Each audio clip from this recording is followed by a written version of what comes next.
Ok, pessoal, então agora a gente vai falar do requisito 10 da ISO TS 22002-1, que fala sobre prevenção da contaminação cruzada, ok?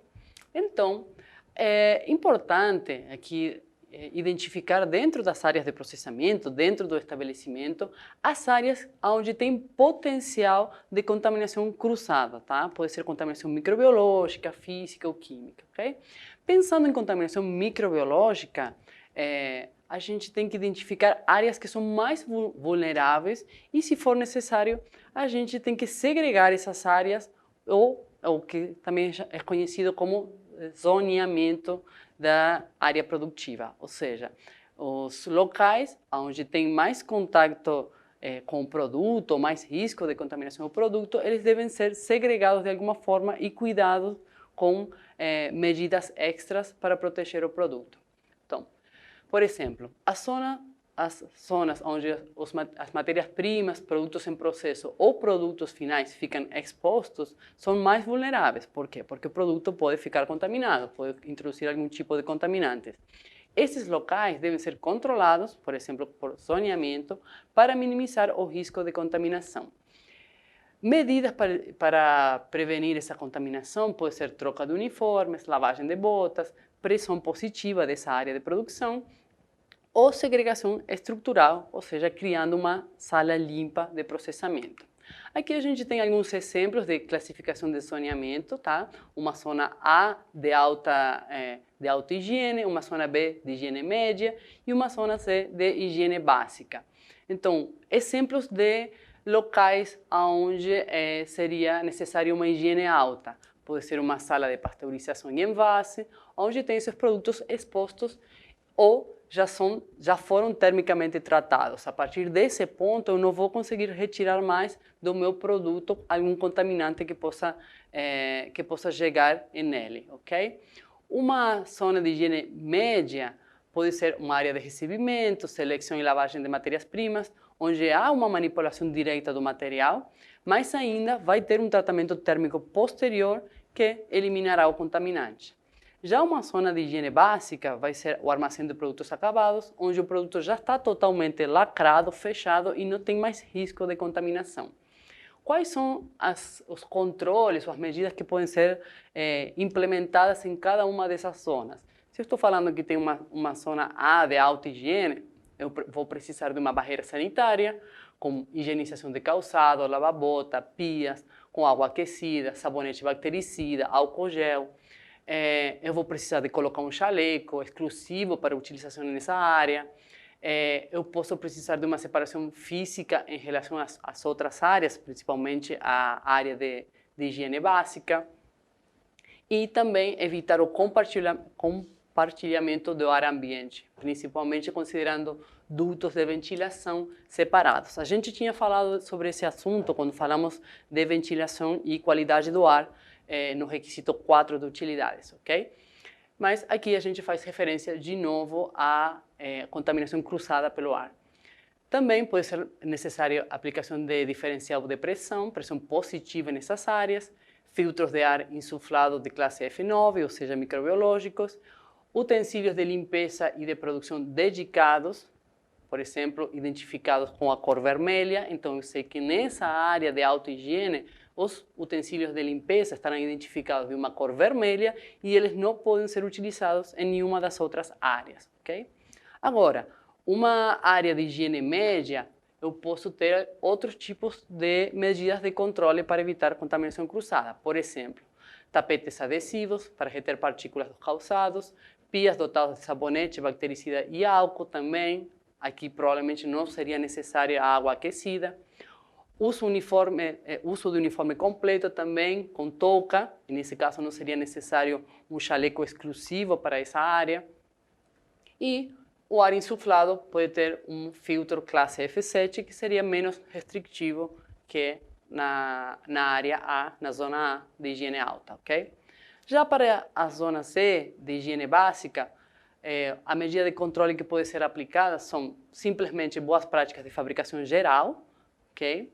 Utilização de toco e chaleco, lavagem das mãos na entrada do setor, provavelmente não precisaria de um álcool gel ou um sanitizante para mãos, Como essas zonas C não possuem contato direto com o alimento, eu deveria manter ela também separada da zona de higiene, de alta higiene, ok? Também, repetindo aqui, não poderia compartilhar os dutos e ventilação, da mesma forma que aqui estou falando que não poderia manter a ventilação compartilhada, ok? Isso sobre contaminação cruzada de micro-organismos ou microbiologia. Agora, outro tipo de contaminação cruzada podem ser os alergênicos. Os alergênicos podem estar presentes no produto e eles podem ser composição intrínseca da matéria-prima ou podem ocorrer por contaminação cruzada durante o processo. Se eu tiver alguma dessas situações que o produto vai conter um alergênico, eu preciso declarar a presença do alergênico no rótulo. E a gente tem legislações específicas nacionais que indicam a metodologia de declaração de alergênicos, ok? Se eu não tenho um produto que é consumido diretamente por consumidor final, eu vendo um produto para um outro segmento da cadeia produtiva, eu não preciso colocar essa informação no rótulo, mas sim eu preciso informar ao meu cliente com a documentação que acompanha o produto. Okay? Então, em um laudo do lote ou dentro da ficha técnica do meu produto, eu tenho que declarar e informar para o cliente que essa matéria-prima contém algum dos alergênicos, principalmente aqueles que são obrigatórios por legislação. Tá? Exemplos de alergênicos são leite, ovo, amendoim, frutas secas, soja, trigo, peixes e crustáceos, incluindo camarão também. Sobre a parte de rotulagem, como eu falei para vocês, temos a RDC 26 de 2015 da Anvisa, que regulamenta quais alergênicos e como devem ser declarados. Basicamente, os alergênicos serão declarados em contém, quando o alergênico forma parte intrínseca da formulação do alimento, e pode conter quando o alergênico ficaria no produto por uma contaminação cruzada. Ele não é parte da formulação do alimento, mas por conta do processamento poderia estar presente no produto, ok? Então, como que dentro do meu processo produtivo eu evito essa contaminação cruzada? Porque a norma fala que os produtos devem ser protegidos contra o contato cruzado não intencional de substâncias alergênicas. A legislação também fala isso, a RDC 24 também fala isso, mas aqui, quando a gente aponta especificamente na norma, fala que também tem que ser evitado esse contato cruzado. Formas de evitar esse contato cruzado é por conta da limpeza das linhas, ou seja, eu conseguir fazer uma higienização adequada das linhas entre um produto com alergênico e um produto sem alergênico.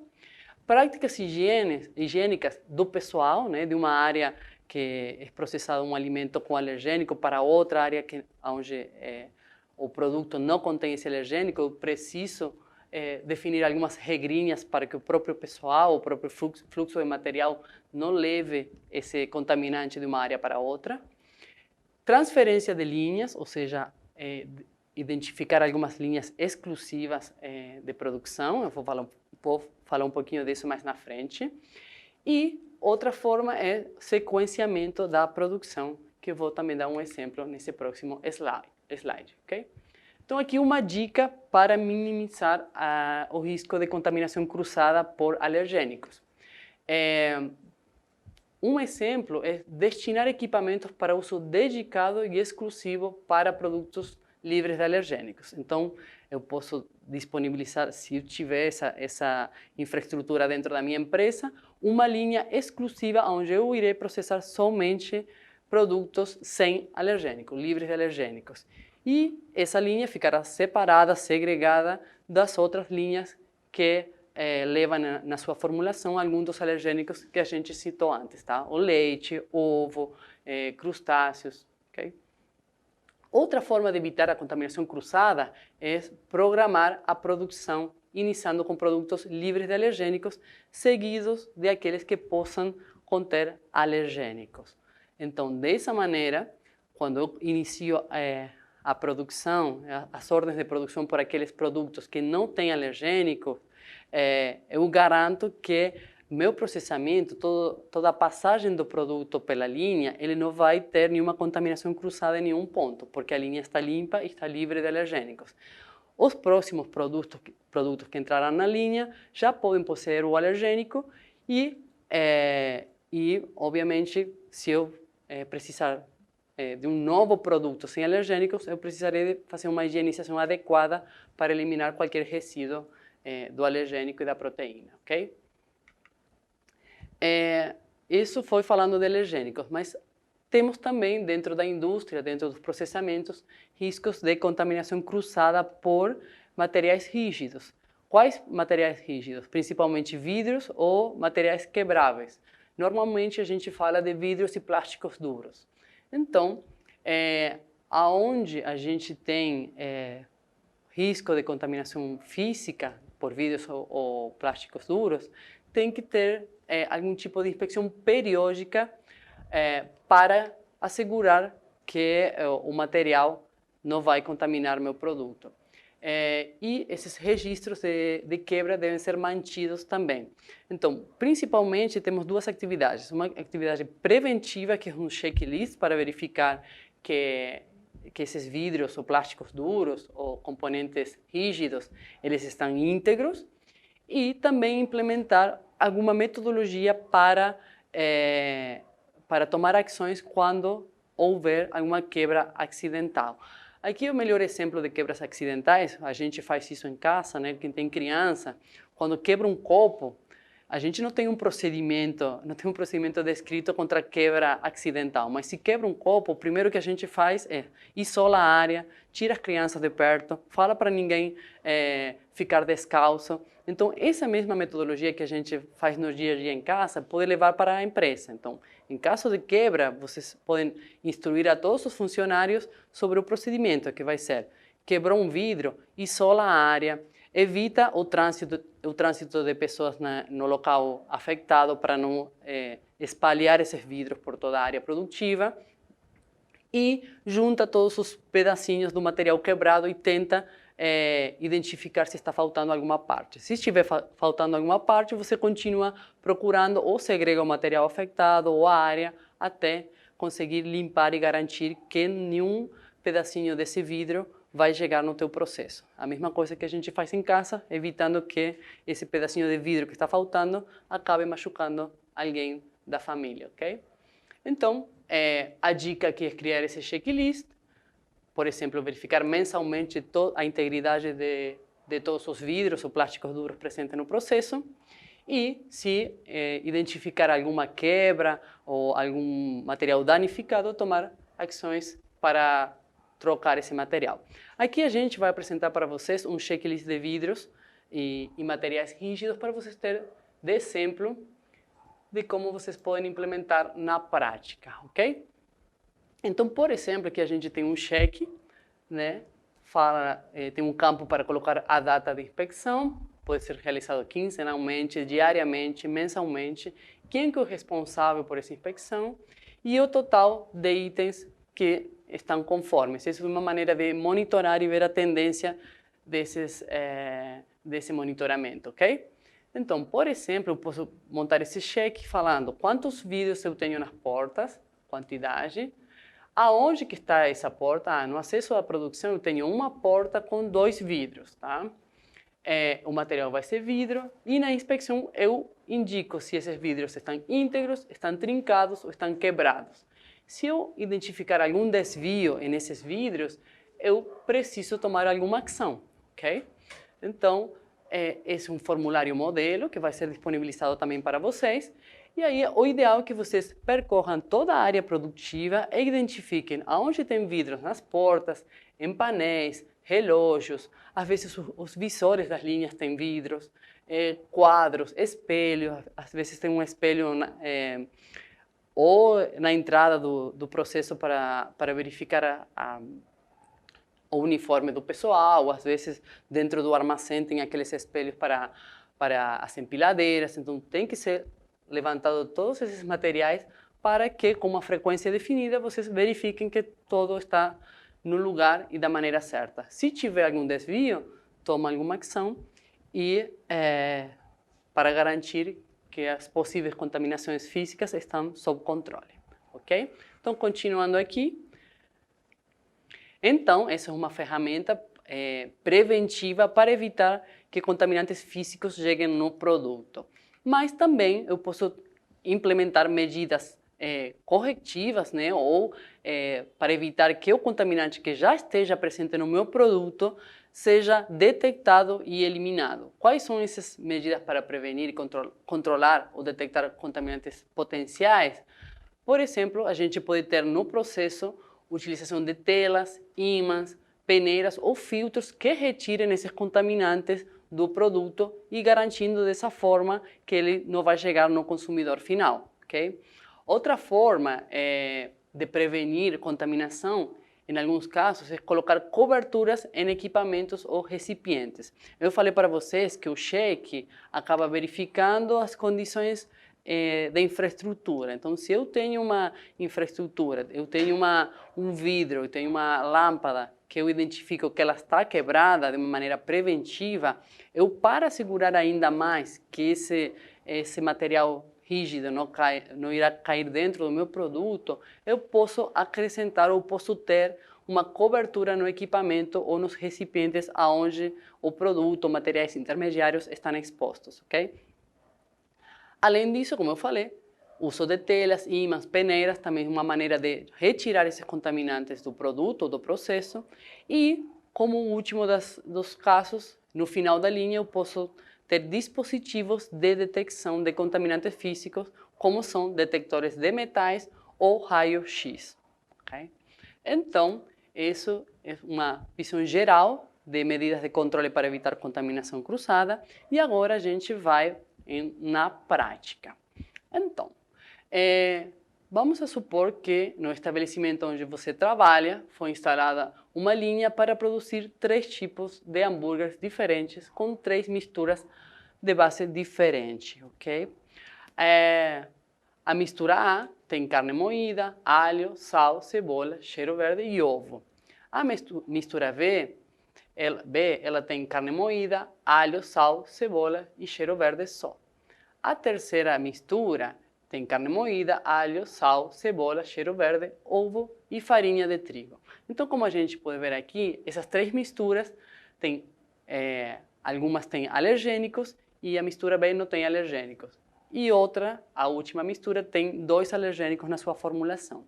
Então, sabendo que o ovo e o trigo são alergênicos, qual seria a sequência de produção indicada para evitar a contaminação cruzada entre essas misturas? E por quê?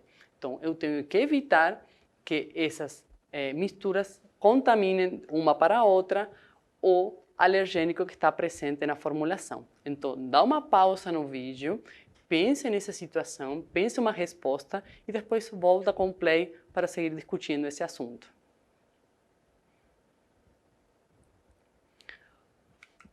Ok. Então, a ordem apropriada seria primeiro começar pela mistura B, de carne moída, alho, sal, cebola e cheiro verde. Continuar com a mistura A, que tem a mesma formulação mais o ovo, que é um dos alergênicos. E finalizar o processo com o lote que utiliza a mistura C, que tem a mesma formulação que as anteriores, mas acrescenta farinha de trigo. Por quê? Porque dessa maneira eu conseguiria ter uma produção contínua sem a necessidade de parar entre lote, entre cada uma das misturas para fazer uma limpeza e retirar o contaminante ou alergênico de uma mistura, de uma formulação para a outra. Então, dessa maneira, em cada etapa, em cada lote, eu vou acrescentando um novo alergênico e eu não teria necessidade dessa limpeza para garantir a contaminação cruzada, a falta de contaminação cruzada dos alergênicos, ok? Então, a gente fica por aqui. Não esqueçam de avaliar a aula e até o próximo vídeo.